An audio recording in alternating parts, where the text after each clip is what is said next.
Hey, it's Jake from The Verge, and we have Nokia's re-released Matrix phone.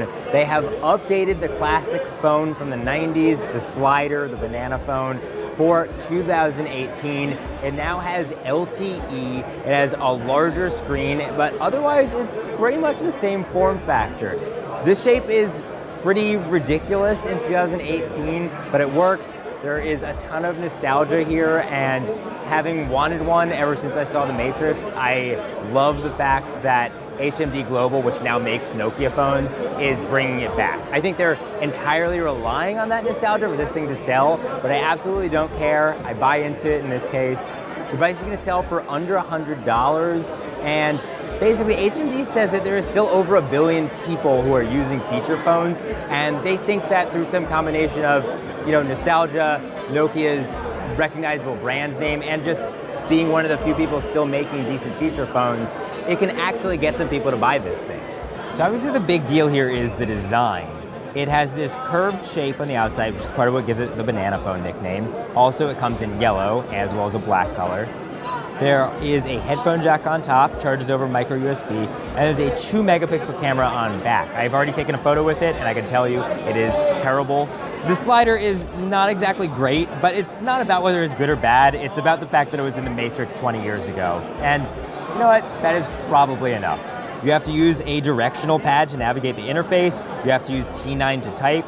And I have to say, going back after a decade on smartphones is a real wake-up call as to how not great that experience was.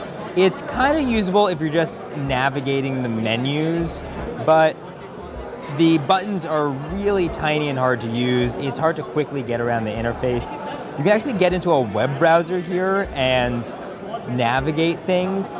You'll control a cursor with the D-pad. So even though you can't get Android apps, there is still an app store, and Nokia has partnered with a bunch of companies to fill it with some popular apps. So there's going to be Twitter, there's going to be Facebook, there's even going to be a whole suite of Google apps, including the Google Assistant. We're not really sure what that experience is going to be like, but the intention really seems to be bridging the gap between a feature phone and a smartphone by offering at least some of the functionality. There is a 2-megapixel camera on the back of this thing, and I have to tell you, it is really not good. It is exactly like the last time you used a feature phone.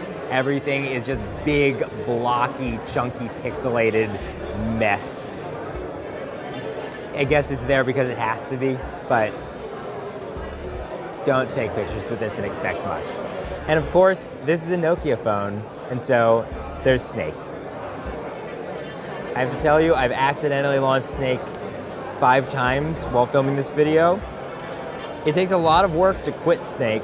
This phone also has LTE, and while that might seem kind of useless on a feature phone, it can also be used as a hotspot, which I guess would be a little bit more handy.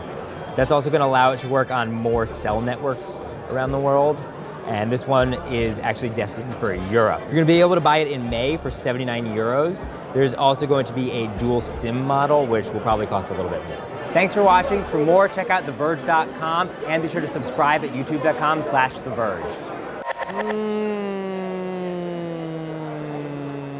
What if I didn't? What if I just described the scene in detail based on memory? Okay, so first,